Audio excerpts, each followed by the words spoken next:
자, 이제 오늘 본문의 말씀으로 한번 보겠습니다. 오늘 제목은 내 집은 만민이 기도하는 집이다 라고 하는 이 제목을 가지고 말씀을 드리려고 하는데, 여러분, 예루살렘 성에는요, 예루살렘 성에는 최고의 권위를 상징하는 두 개의 건물이 있어요. 하나는 뭔지 아세요?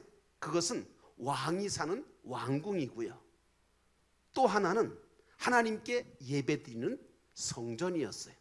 그러니까 예루살렘 성에는, 성 안에는 왕궁과 성전, 이 두 개의 건물이 딱 서 있었던 거죠. 왕궁은 왕이 사는 거고, 또 성전은 하나님 앞에 예배드리는 곳이고. 자, 그런데 이제 예수님께서 예루살렘에 들어오셨잖아요, 나귀를 타고. 그러니까 많은 사람들이 호산나 그러면서, 이제 호산나에 대한 얘기는 다음 주일날 제가 설명을 드릴 건데, 호산나 하고 외치면서 예수님을 막 따랐어요.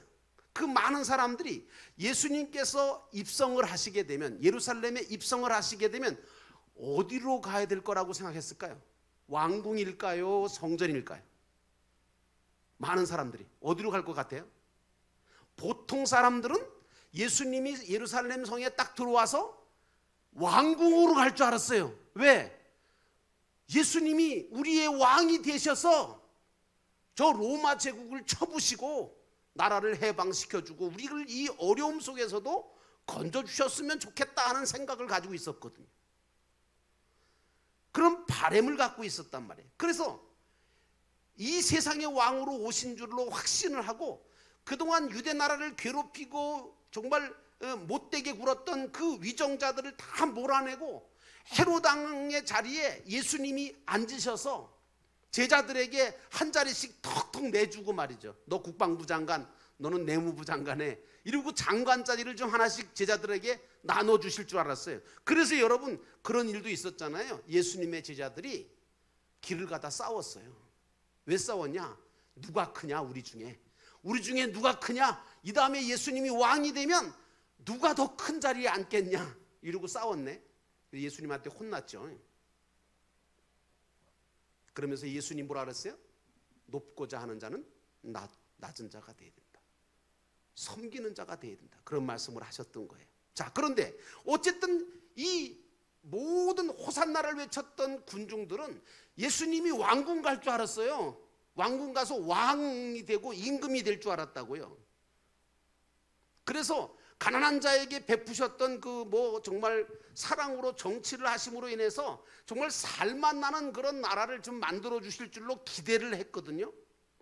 그런데 이런 군중들의 기대와는 전혀 반대로 예수님이 어디로 가셨어요? 왕궁이 아니라 성전으로 가신 거예요. 이게 충격이었던 거죠, 무리들한테는요.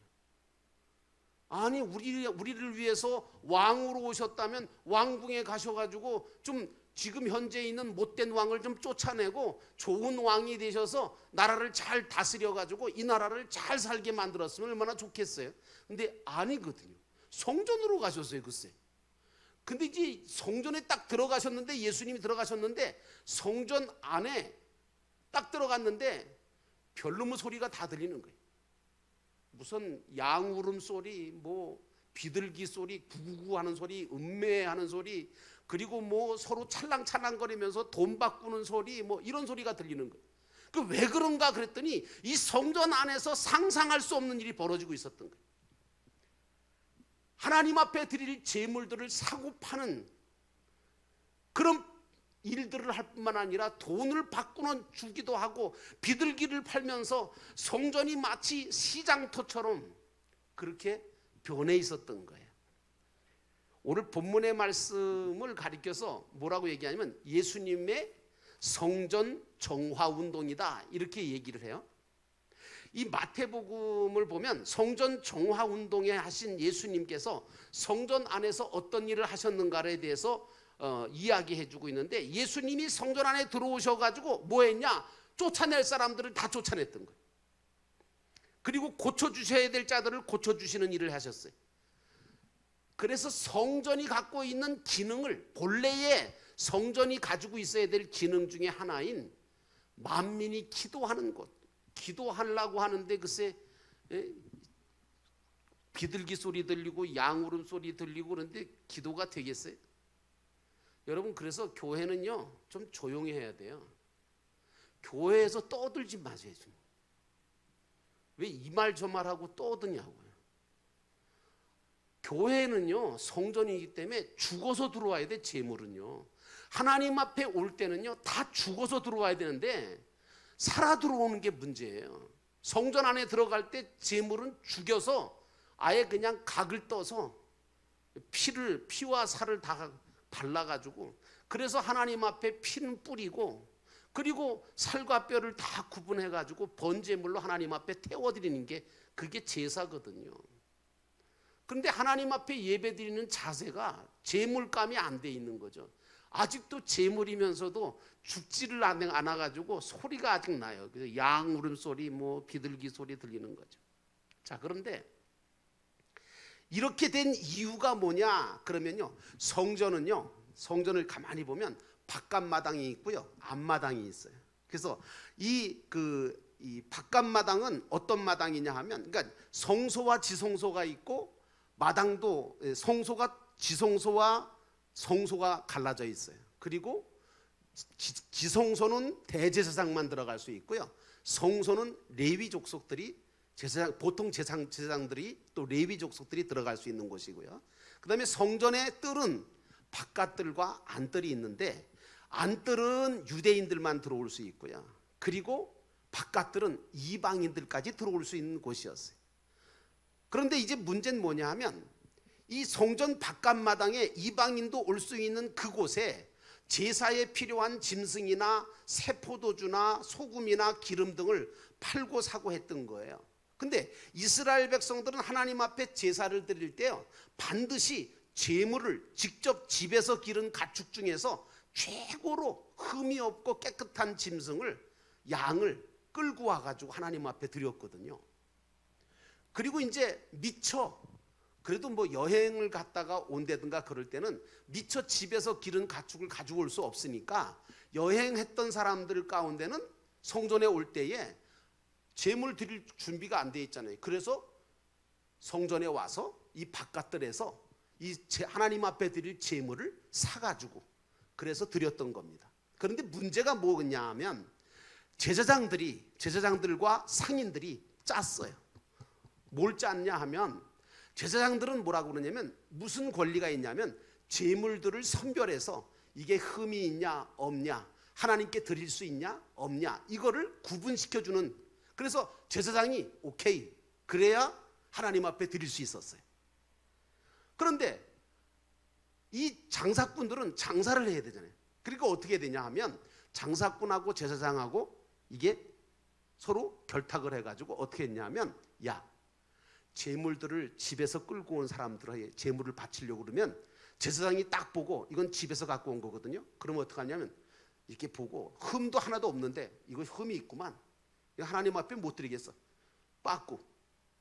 그럼 어떻게 해야 돼요? 또 사야죠. 그러니까 어디로 가겠어요? 장사꾼한테 가서 이 바깥들에 가서 제물을 사갖고 하나님 앞에 드리는 거예요. 제사장이 흠이 없는 양을 끌고 왔는데도 불구하고 빠꾸시키고, 상인들은 빠꾸 당한 사람들한테 제물을 팔고, 이래서 돈이 생기는 거예요. 돈이 생기니까 문제가 생긴 거죠. 그 다음에 또 하나 문제가 뭐냐 하면 이런 거예요. 하나님 앞에 드릴 때 어떤 법이 있었냐면, 하나님 앞에 드리는 돈은 그러니까 헌금은 반드시 유대인들이 쓰는 그런 화폐로 드려야 된다, 이런 게 있었어요. 그래서 그거를 유대인들이 쓰는 화폐는 세겔이라고 했고, 그 당시에 로마 제국이 쓰던 화폐는 데나리온이었어요. 그러니까 데나리온하고 세겔이 있었는데, 세겔은 유대인들이 쓰는 돈이고요, 데나리온은 로마 사람들이 쓰던 거예요. 근데 데나리온을 갖고 온 사람들이 데나리온을 드리려고 그러면 이거 안 받는 거예요. 왜냐하면 하나님 앞에 드리는 돈은 유대인들이 쓰는 세겔로 드려야 된다고 고집을 한 거예요.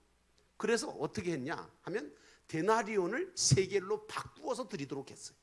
근데 이 데나리온을 세겔로 바꾸어서 드리려고 하는 요 사이에 무슨 역사가 일어났냐면 화폐 가치가 달라. 그러니까 어떻게 했냐면 쉽게 얘기하면 돈을 바꾸는 데 있어서 어떻게 했냐 하면 다시 말하면 이 비둘기 한 쌍을 요즘 돈으로 5센트면 살 수 있었거든요. 5센트. 그런데 이게 문제는 비둘기 한 마리를 5센트에 살 수 있었는데도 이거를 요즘 얘기로 말하면 한 4달러나 5달러 정도 팔았던 거예요. 쉽게 얘기하면 예를 들어 비둘기는 양이나 염소를 그러니까 비둘기를 살 수밖에 없는 가난한 사람들이 있는가 하면 양이나 염소를 살 수 있는 그런 부자도 있었어요. 그런데 여러분 사실 비둘기는 가난한 사람이 드리는 재물인데 당시에 비둘기 한 쌍의 요금이 미국 돈으로 하면 한 5센트 정도 됐다 그래요. 그런데 4달러에 팔았다는 거예요. 그렇게 쉽게 얘기해서 돈을 바꾸는 것도 어떻게 되냐면 이 환차익이 생기고 그 다음에 재물 파는 것도 굉장한, 그러니까 이게 진짜 세계 얼마 아닌 돈을 주면 살 수 있는 비둘기인데도 그거를 뭐 한 10배나 20배 정도 비싸게 팔게끔 그렇게 데나리온으로 사지 못하고 다 모든 걸 다 세겔로 바꾸어 주면서 환차익을 많이 내서 이익을 남겼던 거예요. 어쨌든 이렇게 하나님께 영과 진리로 예배를 드려야 될 성전에서 돈을 바꾸어 주는 것 때문에 또 재물을 사고 파는 그런 장터가 되고 또 교회의 머리가 되신 예수님께서 이 광경을 바라보고 있을 때 그 마음이 어떠셨는가 하면 굉장히, 예수님도 그런 적이 별로 없는데 정말 화가 나셨어요. 진노하셨어요. 그래서 어떻게 했냐, 장사하는 사람들의 상을 다 엎으시고 내쫓으셨어요. 그리고 돈 바꿔주는 사람의 상을 또 비둘기 파는 자들의 의자를 둘러 엎으셨어요. 어째서 이렇게 하셨는가 하면 사람들이 하나님 안에 있지 아니하고 하나님께 속하지 아니하고 세속에 물들어 있기 때문에 우리 예수님께서 보실 때 이것은 성전 안에 이런 일들이 있다는 것에 대해서 굉장히 분노하셨던 거죠. 여러분, 오늘 이 말씀을 우리가 나누면서 무슨 생각이 들어야 되냐면 이런 생각이 들어야 돼요. 여러분과 저의 마음이 주님이 거하시는 성전이 돼야 되거든요. 그런데 이 성전이 돈 욕심에 아니면 세상 욕심에 내 안에 그런 것들이 들어있다면 우리 주님께서 언젠가 늘 내 마음 속에 그런 성전이 하나님 앞에 찬양하고 예배하고 기도하고 감사하고 그런 마음이 아니라 불평하고 원망하고 그러면서 시기, 미움, 다툼 이런 것들이 가득 들어있다면 주님 보시기에 합당하지 않겠죠. 성도의 마음이 곧 주님이 거하시는 성전인데 이 성전이 물질에 물들어 있다면 또 욕심의 눈이 어두워져 있다면 돈도 바꾸고 물건도 사고 파는 세상적인 어떤 시끌시끌한 그런 마음이라면 여러분 그 마음은 주님께 드릴 수 있는 마음이 아니잖아요. 예수님은 성전을 정화시키면서 성전이 무엇을 하는 곳인지에 대해서 분명하게 말씀하셨어요. 이사야 56장 7절 말씀을 인용하면서 내 집은 기도하는 집이다 라고 강조하셨던 거예요. 교회라고 하는 것은 어느 단체나 어느 한 사람의 것이 아니에요. 주님의 교회예요. 예수님은 분명히 말씀하시기를 내 집이다 그랬어요. 내 집은 기도하는 집이다. 내 집은 만민이 기도하는 집이다. 이 교회는 주님의 교회잖아요. 왜 성전이 주님의 집이냐? 여러분들의 심령도 다 누구의 것이에요? 주님의 것이. 그 집주인이 주님이시기 때문에 정말 성전이 주님의 전인 거죠. 그래서 성전을 내 집이라고 하신 것은 주님의 소유임을 강조하신 말씀인 거예요. 바울이 고린도전서 6장 19절부터 20절에 고린도 교회 교인들에게 이렇게 말합니다. 여러분의 몸은 여러분 안에 계신 성령이 거하시는 성전이라고 하는 것을 알지 못하십니까? 여러분은 성령을 하나님께로부터 받아서 모시고 있는 분들입니다. 그러므로 여러분은 여러분 자신의 것이 아닙니다. 여러분은 하나님께서 값을 주고 사들이신 사람들입니다. 그러므로 여러분의 몸으로 하나님을 영화롭게 하십시오 라고 사도 바울이 말합니다. 바울은 고린도 교회 교인들에게 여러분의 몸이 성령의 성전이라고 말하면서 여러분 자신은 여러분 것이 아니라고 말하고 있습니다. 왜? 어떤 사람은 이렇게 말하면 아니 내 몸이 내 거지 왜 주님 것이냐고. 내 몸은 내 것이 아니냐. 내가 가진 돈은 내 것 아니냐. 내가 가진 물질, 내가 가지고 있는 집, 내가 가지고 있는 명예, 내가 가지고 있는 권세, 이거 다 내 것 아니냐. 그런데 사도 바울은 뭐라고 하느냐 하면 아닙니다. 당신들은 이미 하나님께서 예수 그리스도의 보배로운 피값으로 사신받은 사람들이기 때문에 여러분들의 생명도 여러분들이 가지고 있는 모든 것들도 다 당신들 것이 아니라 주님 것입니다. 이 말은 뭐예요? 주의 영광을 위해서 사용해야 될 것이다, 그런 얘기. 우리가 개인의 심령과 교회라고 하는 것이 내 것이라고 주장할 수 없는 이유는 하나님께서 성자 하나님이신 예수 그리스도의 피값으로 사들였기 때문에 그래요. 사들였기 때문에. 그래서 교회도 나도 주님이 주인이시지 내가 주인이 아니에요.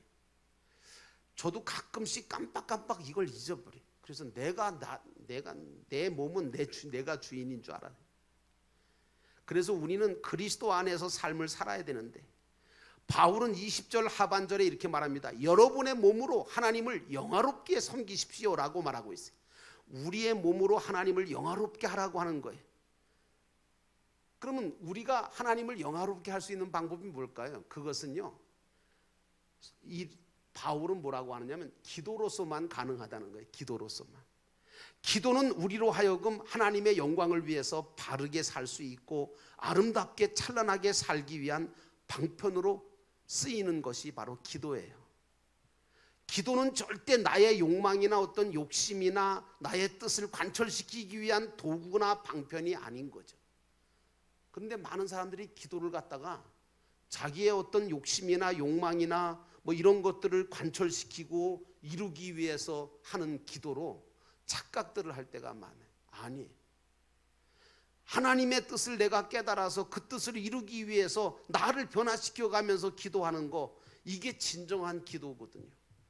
그래서 사도 바울은 기도를 쉬지 말고 하라 그랬어요. 여러분 이렇게 말하니까 어떤 분이 그래요. 아이고 목사님 어떻게 기도를 24시간 쉬지 않고 기도합니까? 그러면 잠도 자지 말고 먹지도 말고 뭐 아무것도 하지 말고 그냥 기도만 하라는 얘기입니까? 그런 의미가 아니죠. 쉬지 말고 기도하라고 하는 말은 하나님께 영광을 돌리는 삶을 쉬지 말고 하라는 얘기예요. 그래서 사도 바울이 뭐라 그래? 먹든지 마시든지 무엇을 하든지 주를 위해서 내가 한다. 여러분 지금 직장생활 하시고 아니면 가정을 돌보거나 자녀를 기르거나 아니면 또 여러 가지 일들을 지금 하고 계시는데 그거 주님을 위해서 하고 계시는 거예요? 아니면 나를 위해서 하고 계세요? 나를 위해서 하도 잘 될 수도 있죠. 근데 나를 위해서 열심히 해가지고 잘 됐다고 합시다. 그러면 주님하고 관계가 있나요? 없거든요. 주님을 위해서 열심히 하다가 잘 되면 그거는 주님을 위한 것이 되어지고 또 그것이 또한 나를 위한 것이 되어지거든요. 여러분 주님을 위해서 우리가 봉사하고 또 우리 주님을 위해서 우리가 하나님 앞에 일하는 거죠. 기도도 마찬가지예요. 사실은 다른 것 때문이 아니라 주님을 위해서 우리가 이 주님의 영광을 위해서 드러내기 위해서 하는 것이 기도가 돼야 되는 거죠. 그래서 우리가 만약에 이 기도를 중단하거나 쉬게 되면 성령의 전인 우리의 몸이 뭘로 바뀌느냐? 오늘 예루살렘 성전 안 같이 시끄러워져요. 고민도 많아지고요. 생각도 많아지고요. 근심도 많아지고요. 염려도 많아져요. 오늘 혹시 이렇게 말씀드리면서 저는 사실 저한테 지금 이 설교하는 거예요. 내 마음이 복잡해져 있거나 내가 염려하고 근심하고 이런 것들이 복잡해질수록 우리는 회개해야 될 것은 뭐냐 하면 기도 안 했구나. 내가 지금 기도하지 않고 있구나. 여러분 정말 기도하고 계십니까? 기도하셔야 됩니다. 왜? 기도해야 염려, 두려움, 근심 이런 것들이 정리가 됩니다. 정리할 수 없는 문제도 기도해야 됩니다. 왜? 그래야 기도할 때 그게 정리가 돼요. 그래서 여러분 기도가 없으면 우리 이 성령이 거하시는 이 성전이요 시끄러워져요. 양 울음소리, 비둘기 울음소리도 들리고요, 돈 바꾸는 소리도 들리고요, 어떻게 하면 돈을 좀 바꿔서 돈 좀 벌까 뭐 요 생각하고 있다가 보니까 점점 복잡해지거든요. 나는 여러분들이 기도를 중단하지 않기를 주의 이름으로 축원합니다. 그래서 요한계시록 5장 8절에 성도들의 기도가 향불 같다, 향과 같다라고 얘기했습니다. 여기 향이라고 하는 것은 헬라어 듀오라고 하는 말인데, 이거 듀오라고 하는 말은 희생하다, 죽이다, 제사하다 그런 뜻을 갖고 있어요. 다시 말하면 오늘 우리는 우리의 모든 것들을 다 하나님 앞에 기도의 향으로 드려야 돼요. 그래야 죽일 수 있어요. 내 욕심을 어떻게 죽입니까? 기도하지 않으면 죽지 않습니다. 내 근심과 염려를 어떻게 없앱니까? 기도하지 않으면 없앨 수가 없습니다. 오늘 우리 주님께서는 기도하는 집을 너희들이 어찌하여 강도의 소굴로 만들었느냐? 그 이유가 뭐냐? 기도하지 않았기 때문이다 라고 말하고 있는 거예요. 하나님께 영광을 돌려야 될 너희들이 왜 하나님께 영광 돌리지 못하고 그렇게 능력을 상실하고 있느냐라고 할 때 결국 주님을 위한 마음과 뜻과 정성과 힘과 목숨과 그리고 주를 위해 살아야 되겠다고 하는 마음을 가지고 기도하지 않았기 때문이다 라고 말하고 있는 겁니다.